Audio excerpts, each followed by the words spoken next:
welcome to the Bubbles. I love the Bubbles. And this is a redhead that is so hot and happening. We want to talk more about what's going on with you. Move over. What's her name? Move over, Tita Von Tina. Tita Von Tina. Sounds like a fabulous drag name. Does anyone have a daughter willing? But no, Kitty Von Tittie is doing her best. Love it. I haven't seen you in a while though.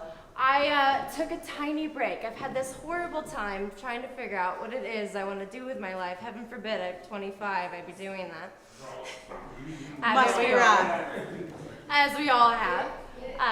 So it's really just been a matter of, at first it was just comedy was really fun and I loved that and it was expressive and it let me get all my giggles out and let me get all of my like queer ridiculousness out. And I loved it. And then I got pulled into a lovely show called Toolbox. Yeah! Which is where we met. And where I found my drag mother. Nice. And Miss Alexis Von Fierce. Oh my gosh! We love Alexis. Love her to death. No help with the makeup. Myth Mother Chucker had to help me put on my first false eyelash. In the bathroom. There's nothing that you really have to add to this natural beauty, though. I mean, quite frankly, she's a glamour without all of the excess. But it was nice. The help was good. And learning that Revlon glue was much better than whatever I found at Walgreens was nice. And like Mother Chucka said, honey, what are you doing without glitter? Was very helpful. Glitter done! And quite honestly, then I embraced drag. I loved drag. There was something so wonderful about lip syncing my little heart out to that ridiculous song from the radio. And I loved being something a little bit more modern. And then and naughty, because you've done stuff at the Box Factory that shocked a lot of the people here. Well, that all started because a certain Mr. Nate Blanchard had to turn 21. And there wasn't really anything that I knew to do, and they said it has to be 90s. So I did a medieval Britney Spears.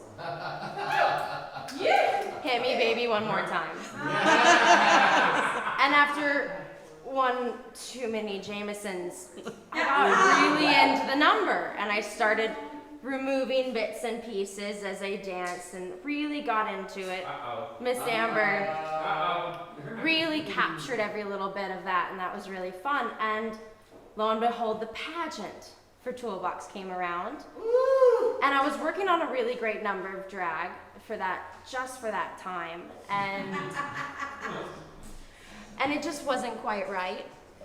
And so I found out, because the point of Toolbox was pulling comedy, fabulous drag, and burlesque together into all into and you were a cowgirl the night that I met you. I was like, who is that hot redhead?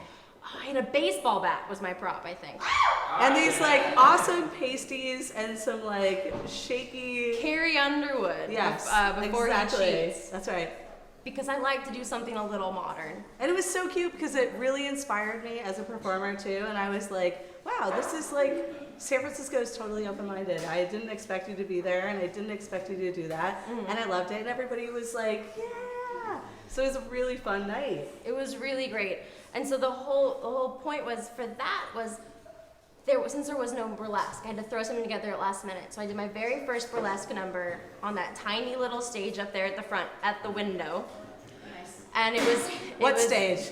The stage at Club 93, which was the first stage, not the stage that I built in the back for show off. You made that? Honey, please. And what do you think we're sitting on? Redheads unite. The things you can do with a DeWalt. I'll tell you what. Duplicity knows. But I have a dildo attachment for one of those. It is just terrible. Could you help me out? That's only for this. It is just It would be my pleasure. Yeah, well. But so there on that tiny stage at Club 93. Yes, Club 93.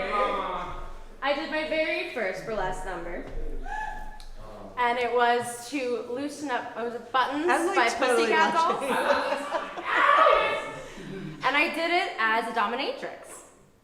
And so that was the first number that I had ever done. And that was really fun. And it really was the absolute roar because I realized that any time that I sat there mostly undressed and did this, they realized that the more that they screamed,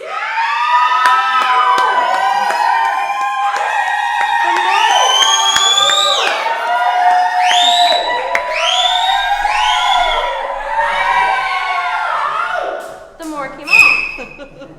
And that was the most fabulous thing because drag was great, but no one screamed for you to get into it. And no one really, they only screamed after. And I loved the idea of the before and the direction from the audience. And that was probably the most fun I had ever had. And so burlesque happens.